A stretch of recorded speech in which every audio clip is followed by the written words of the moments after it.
गटनोंदणीबाबत weight and वॉचची भूमिका घेत राजकीय डावपेच साधल्याचं दिसतंय। मुंबई महानगरपालिकेच्या महापौर पदासाठीची निवडणूक प्रक्रिया लांबणीवर पडण्यात भाजपला यश आलंय। सर्व विजयी नगरसेवकांचा गट स्थापनेनंतर 7 दिवसात महापौर पदासाठी निवडणूक प्रक्रिया राबवली जाणार आहे। या नियमानुसार कार्यवाही करता न आल्यानं महापौर फेब्रुवारीच्या दुसऱ्या आठवड्यात निश्चित करण्यात येण्याची शक्यता वर्तवली जाते। मात्र निवडणूक लांबल्यानं याचा फायदा भाजपलाच होणार असल्याचं दिसतंय।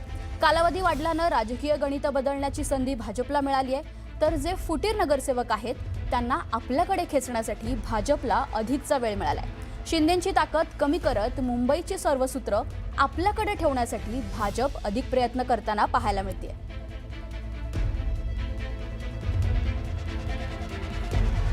या बातमीवर आपण सविस्तर माहिती घेणार आहोत आपल्या प्रतिनिधी सुस्मिता यांच्याकडून। सुस्मिता, काय अधिकची माहिती आहे?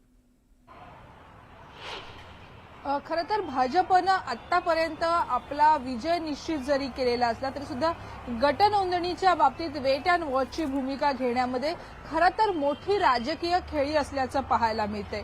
साधारणपणे नियम असा आहे की 7 दिवसांमध्ये सगळे गट स्थापन झाल्यानंतर 7 दिवसांचा अवधी असतो आणि त्यानंतर महापौर पदाची निवडणूक ही जाहीर केली जाते। महापौर उमेदवार हे अर्ज दाखल करतात, परंतु याच तांत्रिक अडचणीला लक्ष केंद्रित करत आणि मुंबईसह इतर अनेक महानगरपालिकांमध्ये आपला महापौर बसवण्यामध्ये भाजप व्यस्त असल्यामुळे मुंबईला काही काळ वाट पाहावी लागणार आहे नवीन महापौर मिळण्यासाठी।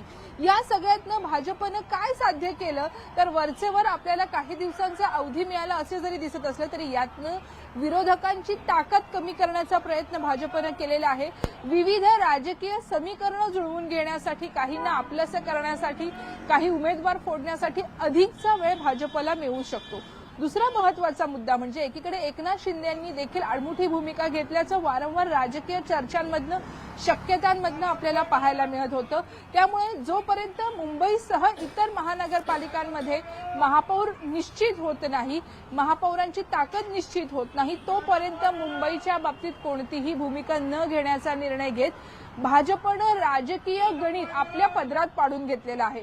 एका अर्थी प्रशासनावरती भाजपची पकड गेली अनेक वर्ष आहेच, परंतु उद्धव ठाकरे यांच्यावरती सुद्धा राजकीय दबाव निर्माण करण्यासाठी आणि उद्धव ठाकरे यांचा मराठीचाच महापौर होणार हा जो अजेंडा होता याला कुठेतरी बगल देण्यासाठी भाजपनं प्रयत्न केल्याचं पाहायला मिळतंय। त्यामुळे प्रत्येक बाबतीत भाजपची वेगळी राजकीय रणनीती पाहायला मिळते।